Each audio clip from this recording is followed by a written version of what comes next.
for joining us today for Master Coaches Wednesday Weekly Buzz and our after show Buzz Reaction. I'm Ruth Nelson, joined by Hall of Famers Mick Haley, Bob Bertucci, and Brian Gimolero, bringing you the most current issues and trends in volleyball. Our weekly news show has leaders in our sport provide their perspective on the questions that are asked, along with discussions on topics that are current and ones that are affecting all of us. Our news flash.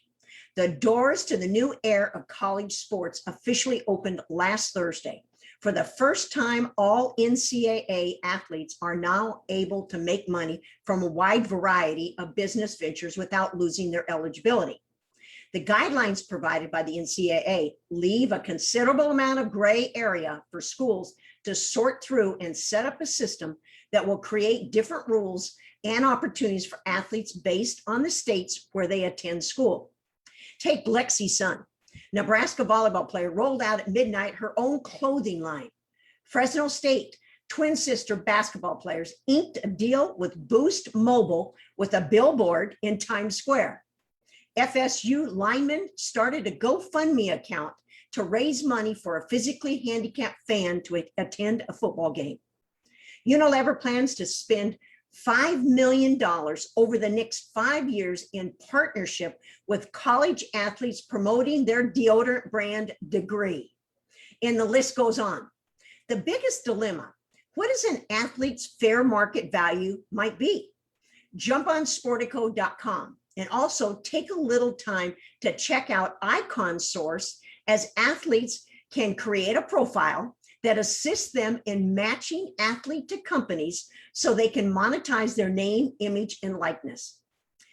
Dreamfield, Open Doors, Altus, but there are so many: Teamworks, Game Plan, In-Athlete, Athlete Viewpoint, Navigate, WMT. If you're wanting to read up on NIL, we have given you enough reading for the rest of the year, maybe next year too. JVA announced the best in their beach class of 2021, 22, 23, and 24, recognizing the nation's top female JVA beach athletes. Jump over to jvavolleyball.org and check out the honorees. Want to make a difference? Please remember to renew your AVCA membership, this one organization that represents all coaches at all levels when lobbying for changes that are needed in our sport. And you can make a difference by registering at avca.org. We're in our final week of bringing you Master Coaches Re-MIX Flashbacks from previous shows. So jump on live at 1 p.m. Central Standard Time any Wednesday or anytime on our Volleyball Master Coaches Facebook page. Today, our guests range from a two-time Olympian becomes a mindset coach. A 14-year associate coach becomes the head coach. Live action from AVCA president and Big Ten coach at the NCAA Final Four. And finally, a great discussion with coaches from the WCC, Big Ten, and Pac-12 on how they actually moved the COVID challenge into positive outcomes for their team, program, staff, and universities. So enjoy our series 4 of our Master Coaches Re-MIX Flashbacks.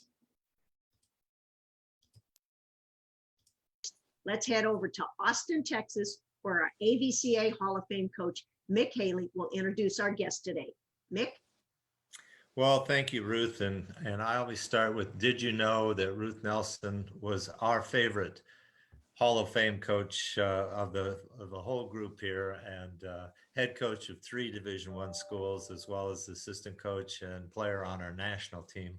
So Ruth, thank you for those nice introductions. It's my pleasure to introduce 2 guests today. We want to get started to hear from these folks. First is Nicole Davis, and Nicole is a 2-time national championship player from USC, 2-time Olympian, which I'm sure she is extremely proud of, and almost got that gold medal, really pushed the team to nth degrees, and now is a mindset coach with Compete to Create, a group that she'll talk a little bit about with all of us.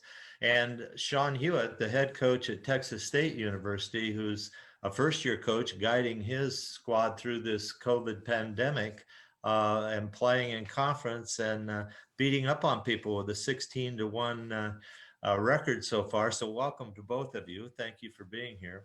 I'm going to start with Nicole.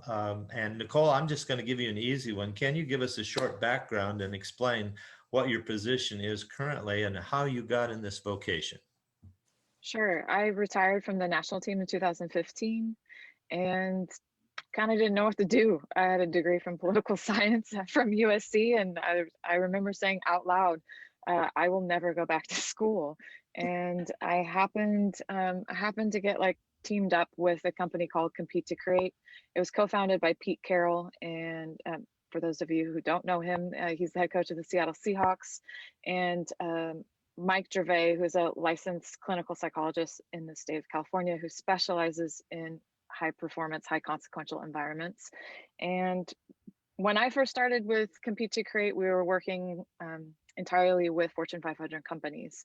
And we've since expanded our offerings to individuals and to smaller organizations and businesses, as well as teams. And really what we're doing is bringing like the collective IP of those two co-founders. So Pete's IP is in developing high performing cultures, and then Dr. Mike's IP is really grounded in the psychology of high performance.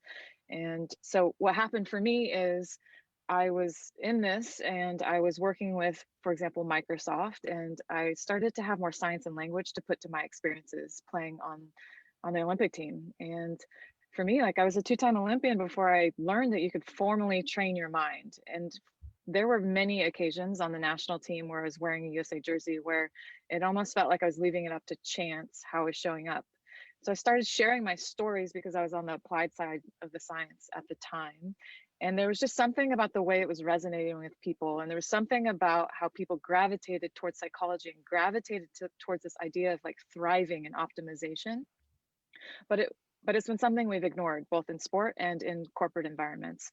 We double down on training craft and we double down on training our bodies, and we infrequently take the time to invest in the psychology of performance.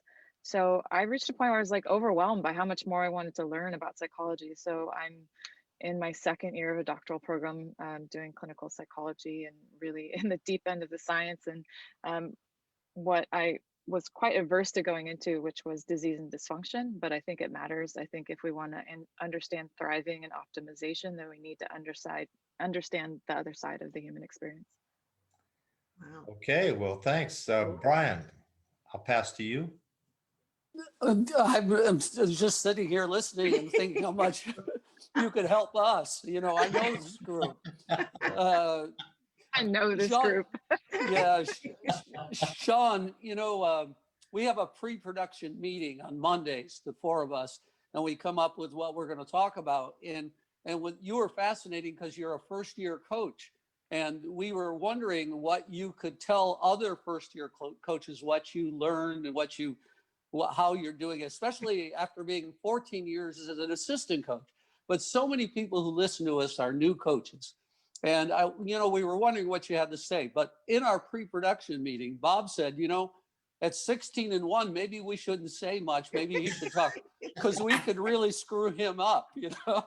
Yeah, please don't jinx this. I'm gonna knock on wood there for a second. Yeah, we're hoping that we're not going to screw you up. So we're going to listen to you more than you listen to us. It's been a long time since we were first-year coaches.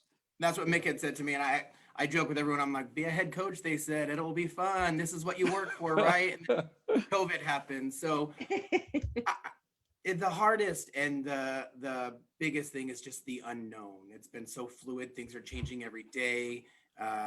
We're sitting here right now. We're supposed to leave at 7 a.m. tomorrow, and we won't know for about another hour if everyone's healthy and can go. And so all the unknown stuff. And so luckily for me, I'm pretty laid back. I'm pretty easygoing. And so not having to have it a set way. And with it being my first year, I think that's made it a little bit easier with the new staff. And you just don't know. Like our first weekend, we went out with 10 and a half kids. You know, one kid was injured, but the trainer was like, if she has to play, she has to play. We had a middle play outside. And so we've been really working with our team, and just hearing Nicole for a little bit, I'm like, I'm already signing up for whatever she's doing, because the mental side of it has been so crazy with not knowing, you get a call and a kid saying she has to quarantine for 14 days, then they have to try to get back in the gym, then and all the unknown has probably been the hardest, but kind of being, hey, this is our team met, their goals were the same. They wanted, if the Sun Belt was playing, they wanted to three-peat, they wanted to get back to the NCAA tournament, and those goals didn't change. So what we're doing in the gym has been similar, but we're just a little bit more low-key on some things that we're not trying to, we can't control a lot of what's going on. So we say every day, control what we can control, everything else is going to play, and that's how it is. So crazy times. Yeah, how about the coaching itself? That's a really unique experience. But just let's say it's next year. Let's say things are better. What do you feel about the, being a new coach? What are your concerns, or what do you feel? How can you help new people? I think one of the things that's been, with the COVID and everything, one is that we talked, I've never been a part where every kid has played significant minutes on our team. There's sometimes you have a lot of role players or people down the bench that, we have to be ready for everyone to go. And so it's kind of helped build relationships in a different way with people that are different roles on the team.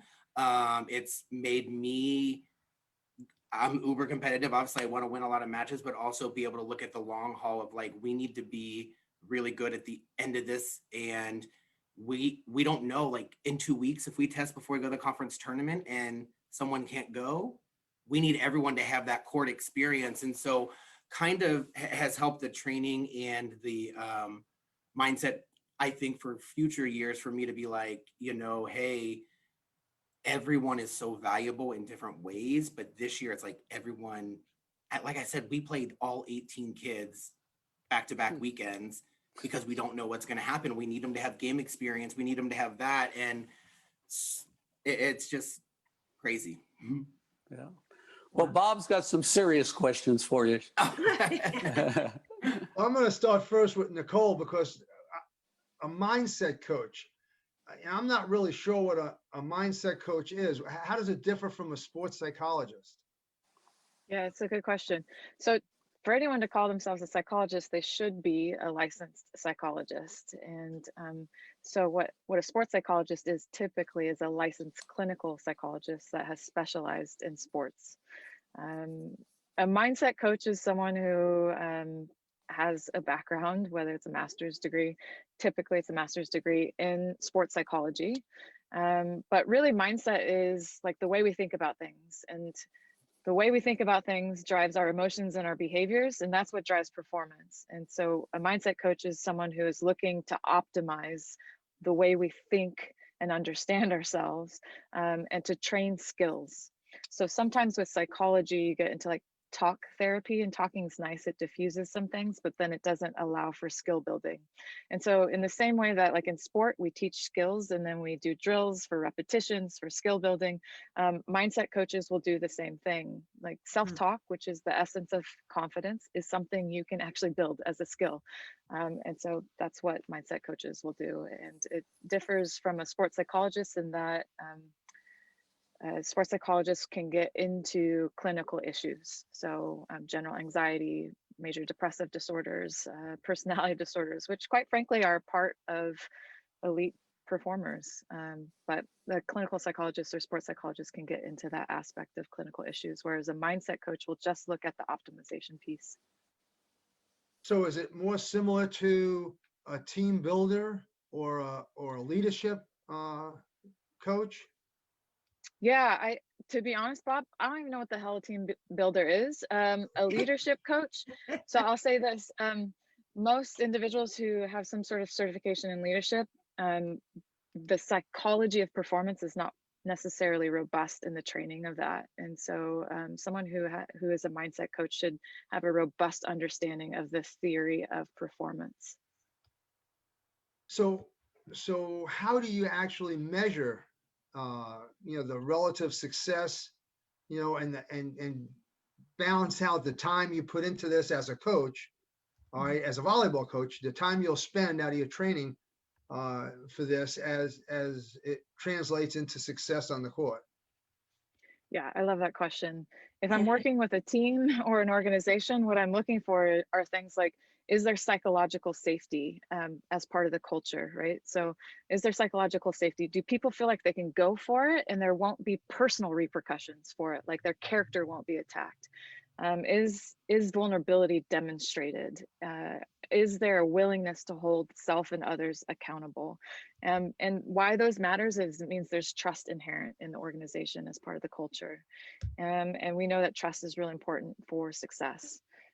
The other thing I'm looking for, like, do the individuals on the team or in the organization, do they feel like there's a sense of meaning and purpose in what they're doing? Because what I know to be really true is if you can't connect to meaning and something bigger than yourself, then when stuff gets difficult, you're gonna take care of you first, or you're gonna bail too early. And so I wanna know if there's meaning and purpose, if there's a subjective experience of that. And then if I'm working with an individual, quite frankly, I hope they never need me again. Like, like there are certain therapists that want their clients to come back over and over. That means I'm not doing my job if you still need me a year from now or 2 years from now, because that means that we haven't been able to generalize skills well enough for you to go get yourself in challenging and adverse moments and have what it takes. So I'm really looking for like teams and organizations to no longer need me at some point. And that's how I define Out of success. business, Nicole. Yeah, this is, we got to work with you on a business plan here. Trust me, there's enough to go around. Yeah, that's true. Well, Sean, before I, punt to Ruth, I got one other thing I got to just relate to you. I don't know how you're doing it right now, and I'm glad you're doing such a good job, because just today, I found out about 4 guys on my team, that can't be at practice, so they're going to be out for 14 days. All right, and we're not playing any games right now. I can't imagine how you're dealing with that and the psychology behind, handling it with the players.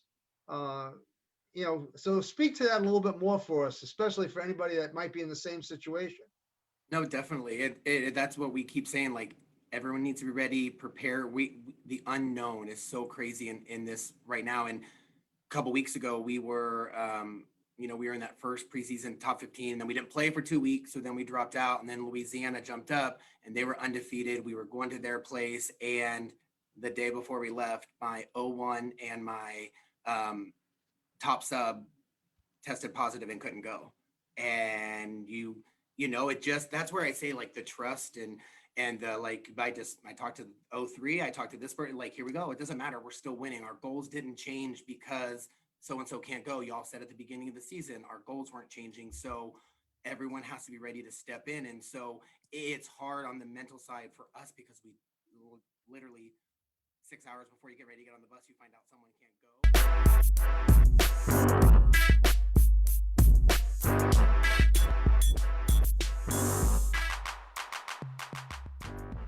We have a very special guest. Jim Stone is on today. Very special for me because I worked for Jim's father, who was the athletic director at Kellogg Community College. And Jim was a very accomplished high school basketball player out of Battle Creek Central. Came to Kellogg, played basketball, and started playing volleyball in our gym. And I was really excited. He got to be very good, went to Ball State, played there, was an outstanding player for the Cardinals, and then headed over to Ohio State after being at Wyoming and a few places to be the head coach for, I think, about 21 years. Isn't that right, Jim? 27. Oh, wow. Well, see, It time felt like 35, but 27 years at one spot is pretty good. So the question is, Jim, what have you been doing since you decided to walk away from that? And I know you were stimulated about doing something different and still making a contribution to the game. So tell us a little bit about where you've been and how you got to where you are now. yeah, well, first of all, thanks for the invite and participating. Yeah, when I left Ohio State, I still wanted to be involved in the game, but maybe not at the collegiate level as much. So I was fortunate to be asked by Tom Pingle at the time to do the USA Youth National Team, or the U18 team. And that afforded me the chance to kind of bebop around the world and watch different coaches coach and different systems and different approaches to the game. And I thought it was just exactly what I wanted it to be, just a real challenging and kind of a reinvigoration of my approach to the game. And it made me reevaluate what I was doing and why I was doing it. So that was a great experience. I did that from 2007 to 2019. And we were fortunate enough to win the FIVB World Championship in 2019. And I thought that'd be a good time to walk away from that. And then in this whole pandemic scenario, I decided to kind of put some of the things that I've accrued over the years into an ebook format. And the reason at this point it's just an ebook and it might morph into a hard copy is I wanted the video component to be very important, and the ebook format just affords that very easily. So what I've tried to do is create a framework for club directors and coaches in terms of a springboard, both, from the beginning level all the way through to the advanced player. What are we doing and why are we doing it this way and why are we doing it in this order and what are the things we should be emphasizing? Because it's my part of my deal with youth national team. I was also doing club volleyball on the side, and it just seems that there's a lot of as we approach the teaching process, there's a lot of kind of let's do a little of this and let's do a little of that and let's play queen of the court and then let's play. But there's not a lot of instruction. So what I tried to do is just crystallize everything into an academic format, for lack of a better term, and give coaches an idea of, okay, I'm doing this with my 13 and under team because, and they've got a good reason for that.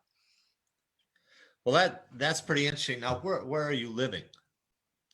I'm in the snowy city today of Fort Collins, Colorado. And have you been residing there for a while? Yeah, in Colorado, actually, ever since I left Ohio State. So I'm working on 10 years or so.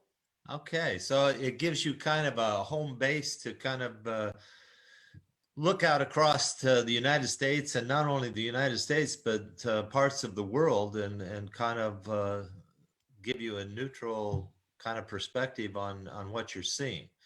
And you put that into a book, and now you have a website also. What is the website where you can find the book?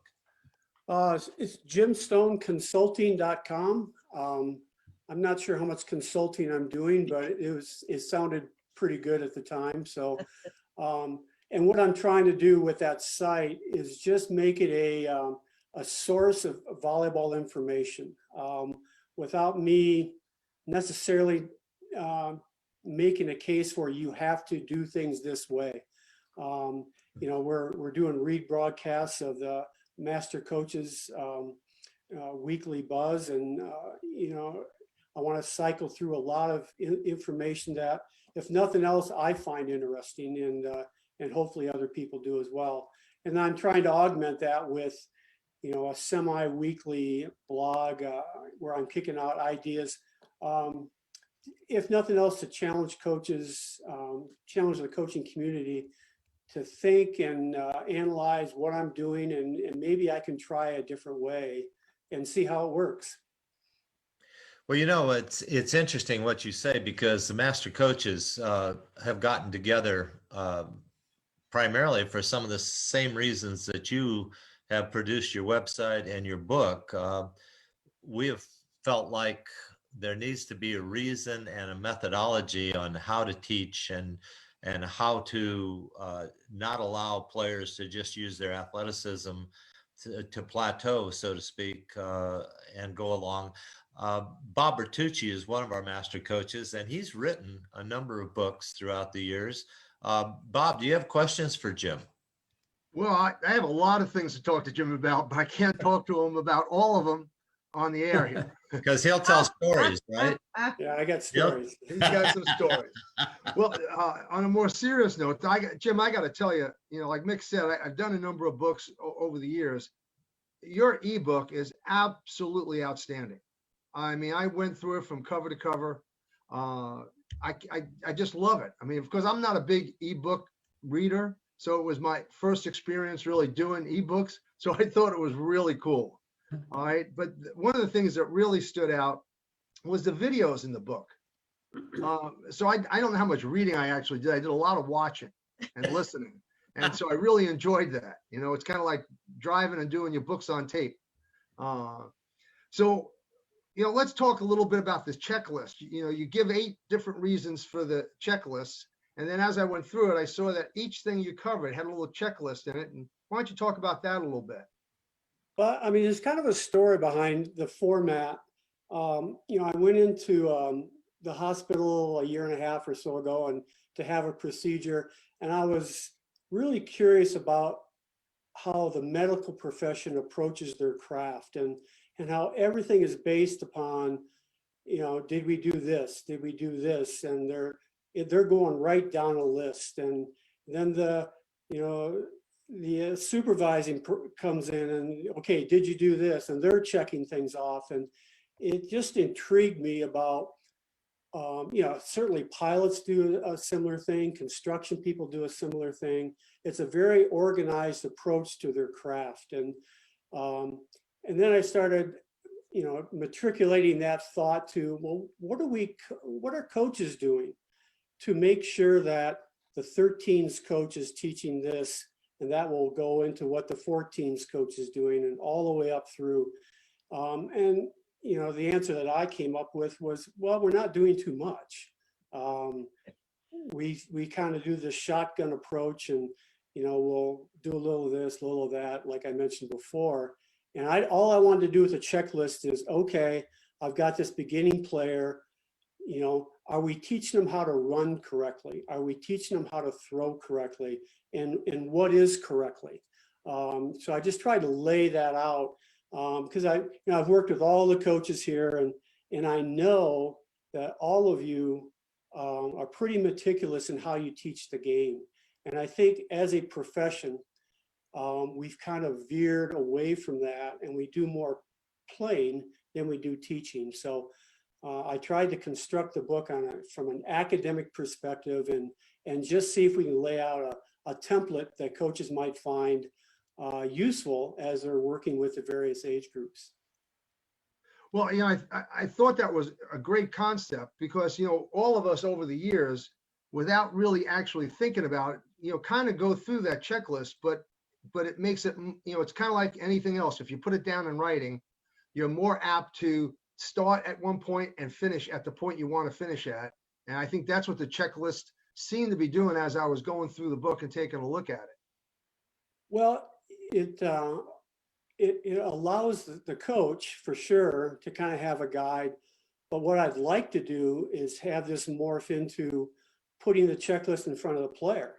So we're developing more knowledgeable players in terms of, okay, if I'm working on my arm swing for attacking, it has to have these components. I gotta be able to open my chest up and rotate my upper body and do some things that are just biomechanically correct. And I think a lot of players, through no fault of their own, and I'll state it kind of crudely, they don't know what they're doing. They're playing, and they're good athletes, so they achieve some level of success, but they really don't know the game. So hopefully we can kind of provide both coaches and then eventually players with enough knowledge of the game that we're just developing a lot more of a sophisticated approach to the game. Well, you talked about, for example, tracking and catching. All right. And I watched that video. I thought it was pretty neat. And it's so basic, but so important. So if I'm a young, coach, how long do I want to spend doing stuff like that when, hey, in 2 weeks, I gotta play a tournament? Well, I mean, if we're talking about just those skills, I don't think it's either or. I think we just have to be aware of everything that goes into the game. If I cannot run correctly, it's going to be hard to run a ball down on defense. A hitting approach has running components, blocking footwork has running components, setter releasing out of the back row has running components. So if I've got a 13-year-old that is running and flailing their arms all over the place, it's going to impact those skills. So I think if we can spend 5 minutes with using the example you provide in terms of catching and throwing, in terms of, hey, instead of mindlessly jogging around the court, let's work on throwing against the wall, and we'll use that as warming up our arms, or spinning a ball over the net. But the coach is providing them with some feedback in terms of, remember, you got to get your elbow back now. You can't be just like you're throwing darts, and just you make it part of the coaching process, and it just bleeds into preparing your team to play. Okay, great. Last question I have for you, and you kind of touched on this a little bit. How do you feel about the way we're teaching, training, coaching volleyball right now in the United States, especially at the club, junior level? I think we're playing too much. There's too much competition and not enough practice. I don't know of any other sport where there's such an emphasis on playing and competing. And as you mentioned, people are always getting ready to play. And I wish there's more of a focus and time allotted just to becoming, more skilled in the game. So my overall thought is at every level, we play too much in practice. And that doesn't mean you never play in practice, but there has to be a component of, working on just the skill development. I think we've got some great athletes playing the game right now, but I don't think we're doing them any favors by just pigeonholing them into a position and only teaching them to do one or two things. And that's what I loved about international volleyball, is everybody had to do everything, and you had to be good at it, or the other side was good enough to pick you apart and exploit your weaknesses. So I found that to be extremely challenging as a coach. And man, if I could vote to get away from 15 subs and get down to 8 or 9 and encourage that style of play, I would really do it. Yeah, I mean, basically, like Mick had alluded to, Master Coaches got started with the idea that, we've kind of lost this whole technical aspect and teaching aspect of the game. And it's, more like roll the ball out and we'll just play. And like you said, there's a lot of value in playing. You got to play, because that's what you're doing. You're playing the game. But there are a lot of areas where, coaches just need to know. I mean, our whole championship skills series was based on, correct, motor, development and skills and techniques. And really, I think your book kind of addresses a lot of that stuff. And I thought it was really good.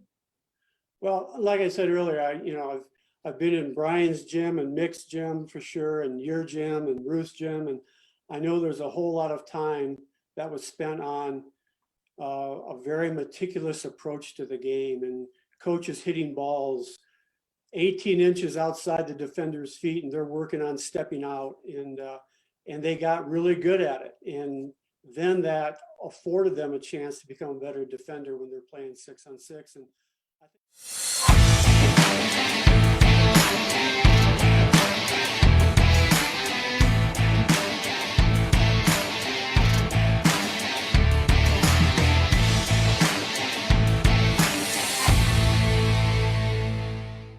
I I think we've got our AVCA president, Sharon Clark, who's the head coach at Butler University, just jumped on, and we are ready to hear a little bit from Sharon. Well, it's exciting to have Sharon. If you're there, you are. All right, Sharon. I'm doing all right.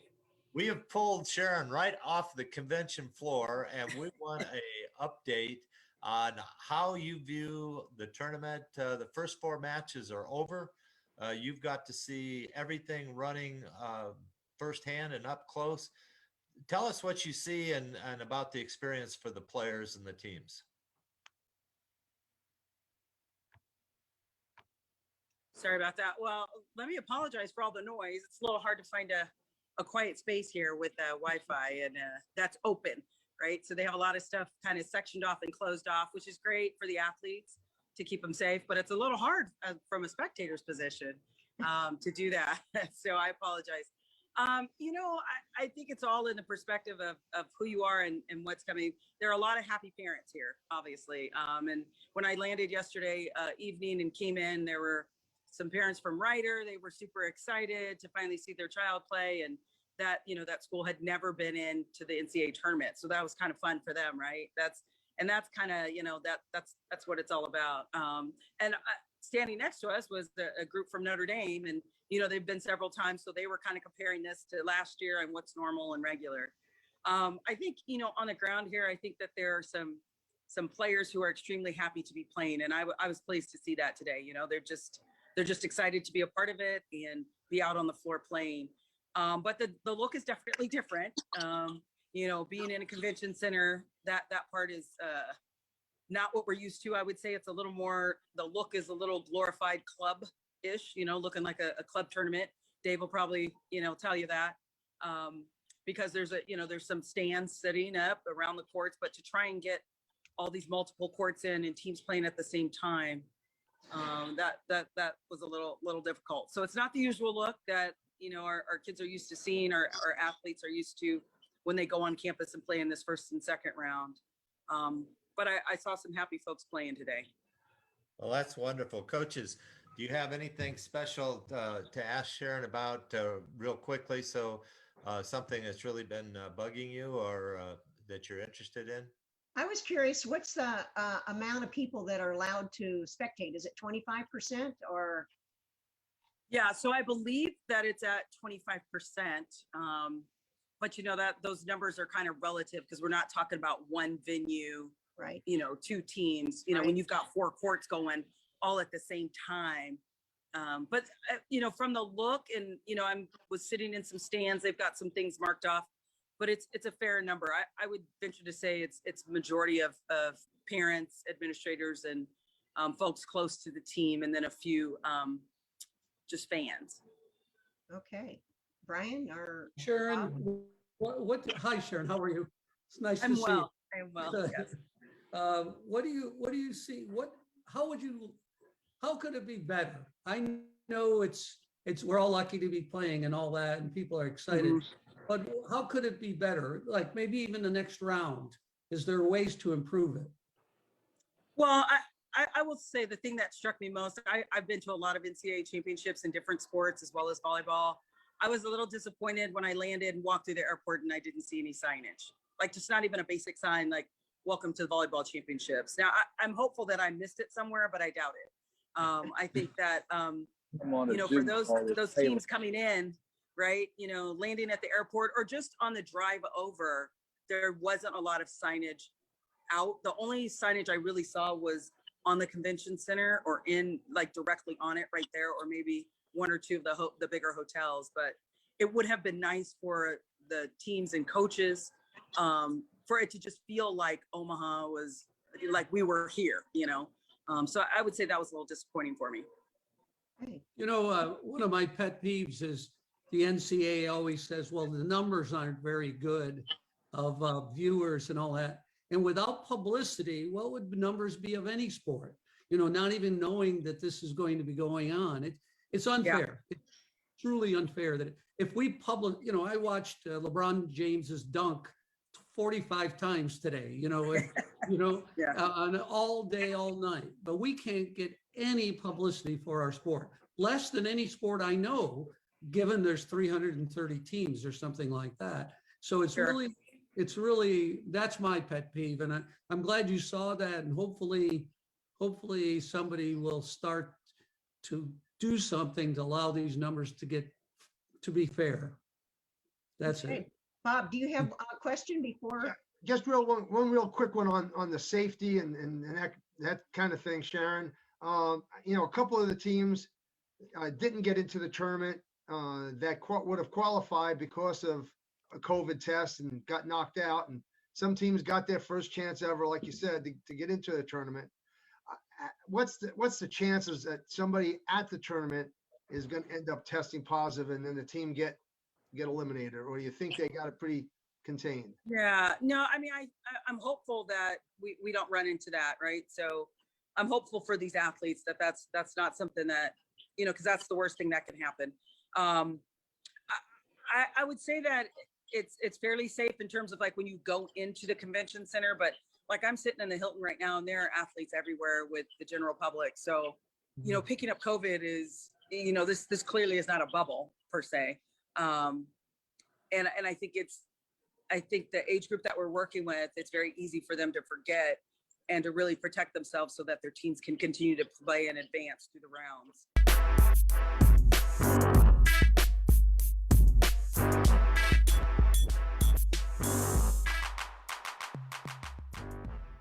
Well, Dave, how do you look at the seeding? What do you think of your route for a championship? Well, we were just happy we weren't an 8, 9, or 16. Really wanted to stay away from Wisconsin.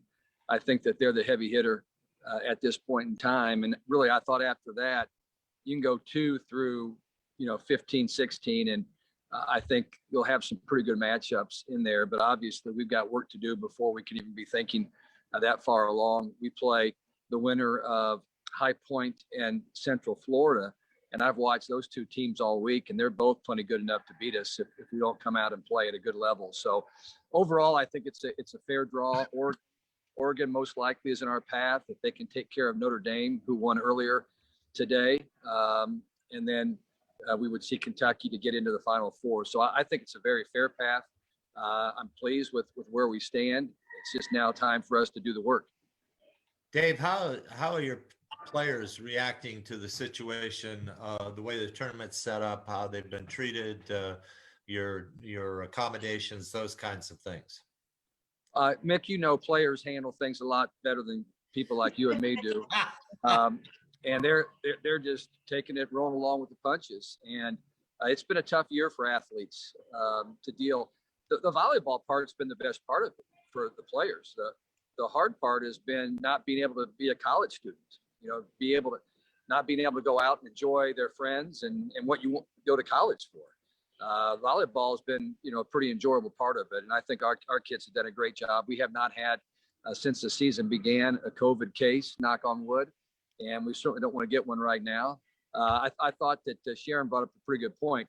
There's no bubble out here. I mean, this is each team taking the responsibility, kind of like they have all season, of being in charge of what they're doing. And, I've seen a lot of people out gallivanting around. We're not one of those teams. I mean, we've been out taking walks. We're not going to stay in our hotel room the entire time. We've taken a few walks with our team, showed them a little bit of the town, but we're going to be very careful. We're here for a reason. Is this a surprise that it's not a bubble, or were you aware of this before you got here? No, they called it a controlled environment. They said it will not be a bubble. It will be a controlled environment. And we did not know what that meant, but it's not different. It's what we've been dealing with all year. Our people at Purdue, and I'm sure all of the institutions, have been very careful with how their teams have operated. And, we have a trainer that we call her Sergeant. She's pretty much, we're wearing masks everywhere we go. She's been very, very tough on our coaches and players. We get tested every single day, sometimes 2 different tests on a day. And our players know who's boss. That's for sure. Wow. So Dave, what's the environment like for the athletes? I mean, it's kind of a throwback to the 70s, where we used to go to the tournaments at UCLA and you'd have, 12, 15, 18 teams there. Are they enjoying that, or is that not what they were looking for? I think it's different because you do see a lot of the teams at your hotel and you have opportunity to at least say hello to them and ask them how they're doing. And we're at a hotel with 4 other Big Ten teams, so we have some familiarity with those teams. But what you don't see here, Bob, are fans. That's the big difference of going to a Sweet 16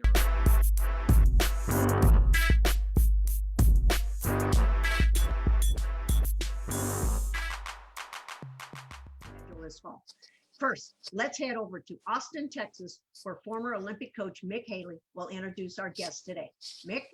Well, and did you know Ruth Nelson, AVCA Hall of Fame personality on our show, also lives in Dallas, Texas, and her last coaching position was at the University of Iowa. So not to leave you out, Ruth, you don't like to talk about yourself. We'll talk about you a little bit. Today, we have three premier collegiate coaches with us.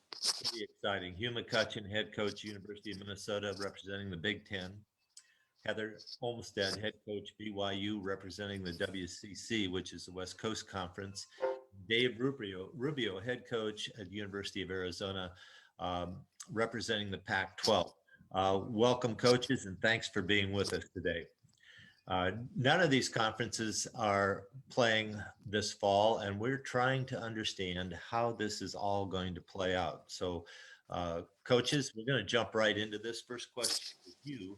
The ACC, the SEC, the Big 12, and Sun Belt Conference all decided to play this fall.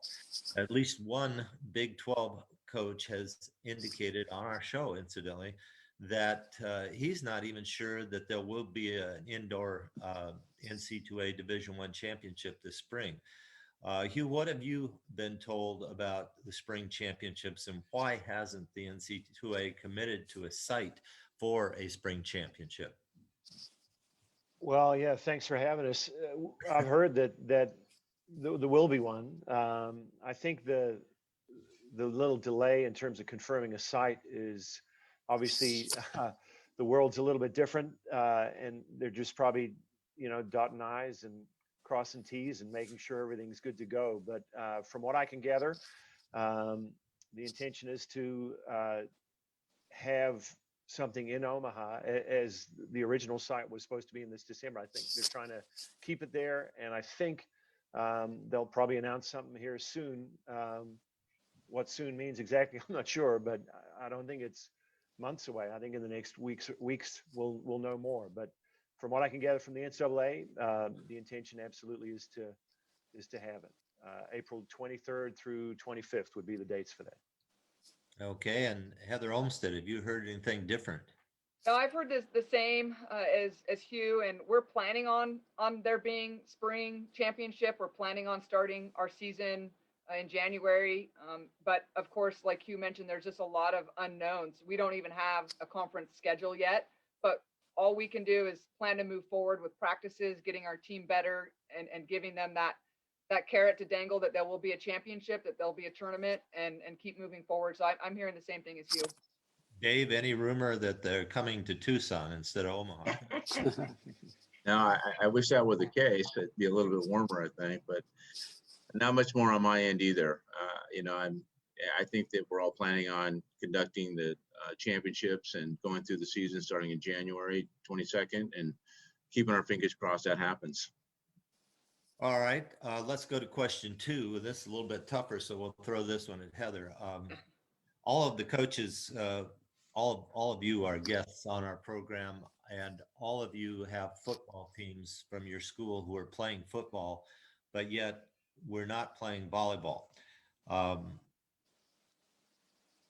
What's the reason, in your opinion, and is this good or is this bad that we're not playing? So for our conference personally, I can speak to that.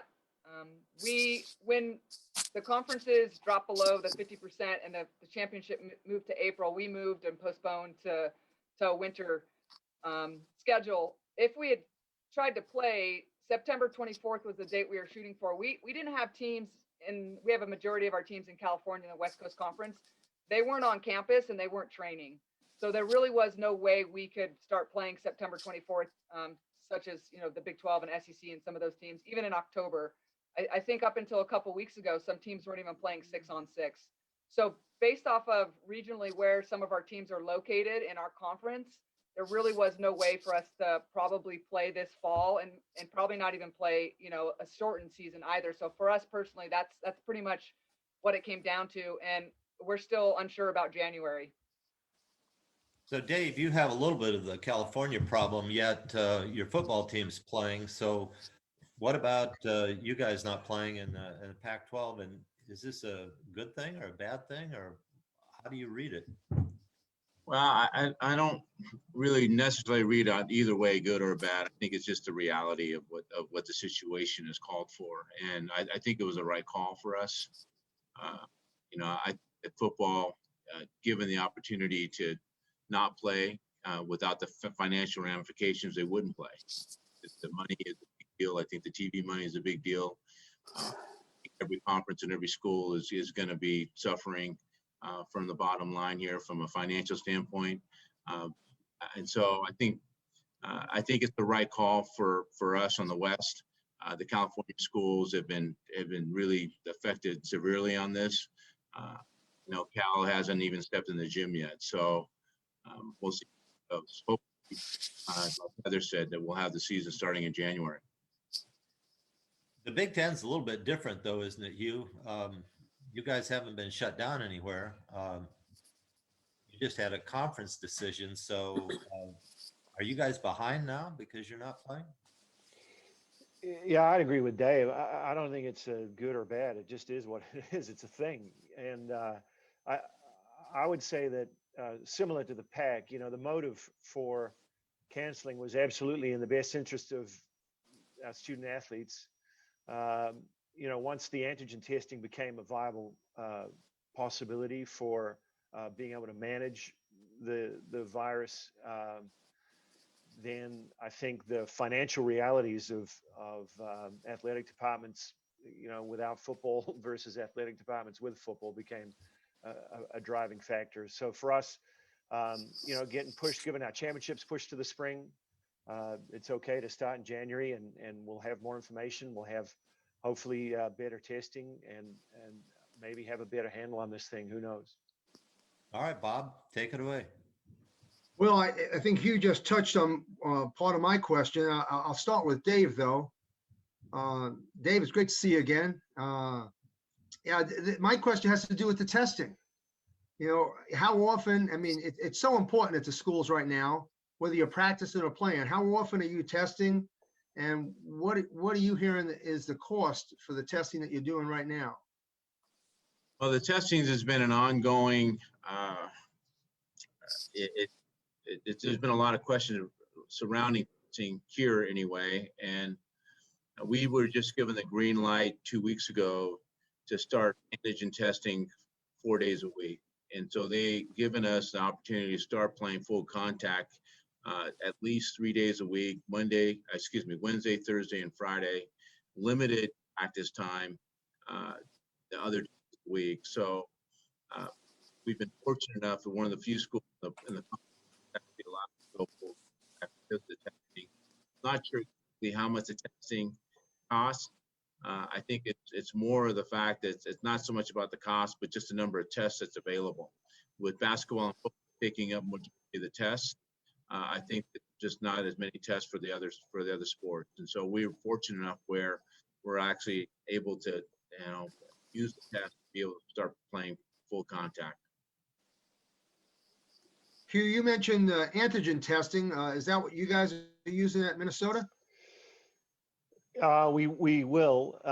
Currently, we're doing the PCR nasal swab, and the antigen stuff is the saliva test that I think is not quite as whatever effective or whatever. I don't know. The strike rate isn't quite as high, but it's much cheaper. But on the flip side of that, you're doing it daily, so.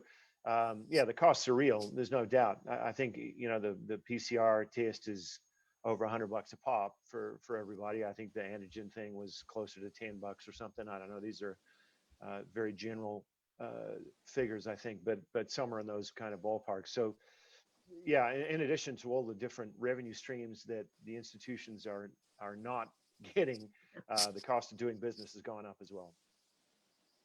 You know, the antigen test, I just heard that it was around $45, $50, you know, and my team's going to have to do it 3 times a week as just to meet the minimum recommendation from the NCAA. I started putting some numbers together. We're going to spend $100,000 on men's volleyball. That's more than my budget is for 3 years. All right. Just on testing this year. So Heather, do you think that's going to affect some of the mid majors and are they going to be able to play volleyball when they start actually looking at the cost of this testing? Yeah, I think that's definitely a challenge. I know we're, Bobby, we heard the same thing. We're doing a saliva test. It's about $40 a test. And we're testing 25% of our student athletes when you're not in season. So we're doing the minimum for the NCAA requirement, random testing, and we'll go to the requirements when we start playing 3 times a week. I think it's a huge challenge for departments, not only to come, BYU's telling us every sport but football will be playing in January, every sport. And so we're going from 0 to 100 besides football, which is a great thing for our student athletes if we can pull it off.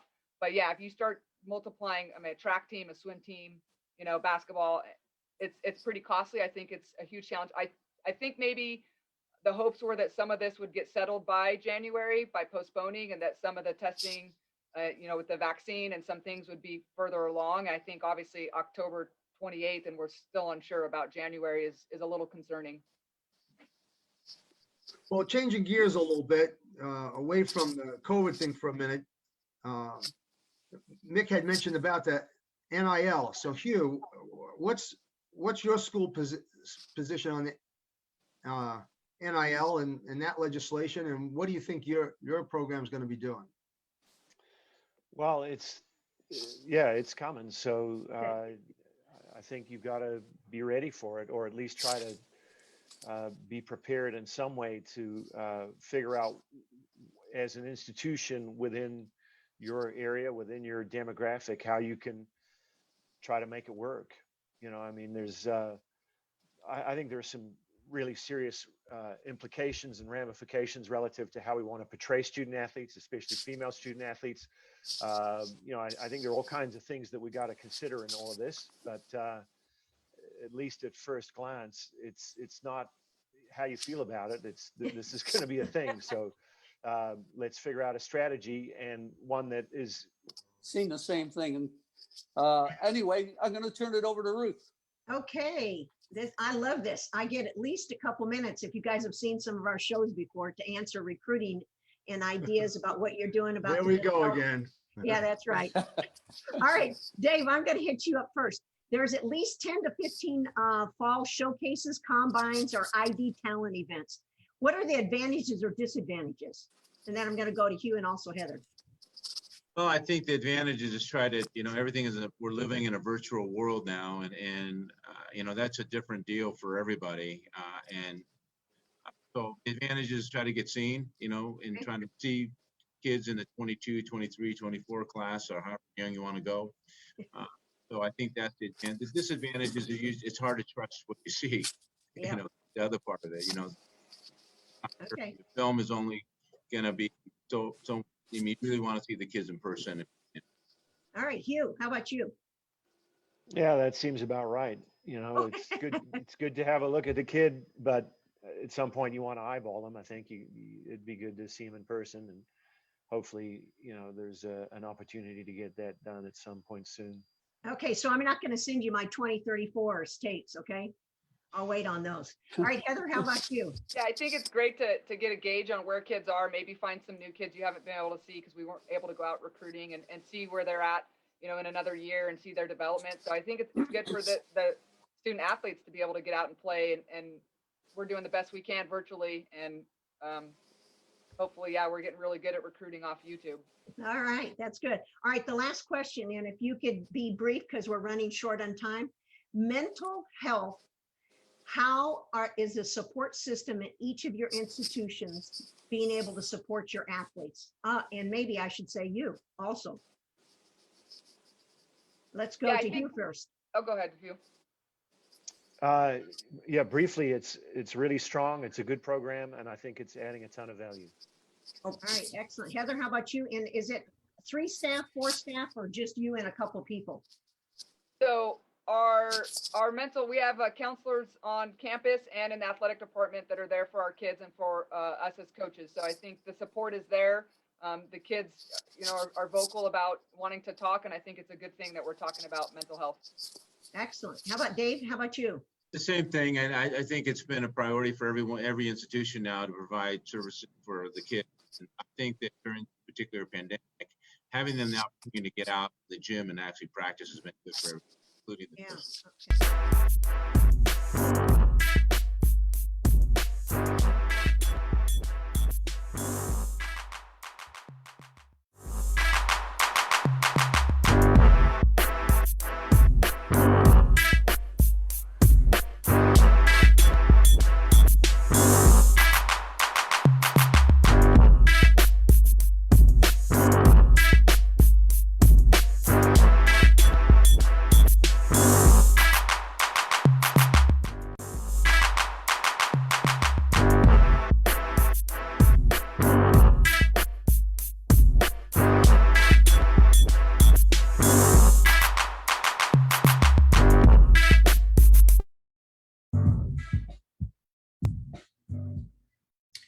Thanks for joining us today, and be sure to tell your friends about our weekly Buzz News show. A special shout out to the 80 coaches and leaders in our sport for being guests on our show over the past 59 weeks, and to our partners, SNA Sports and Baden Sports, and thanks to our content providers, NFHS, JVA, Coaches Insider, and AVCA.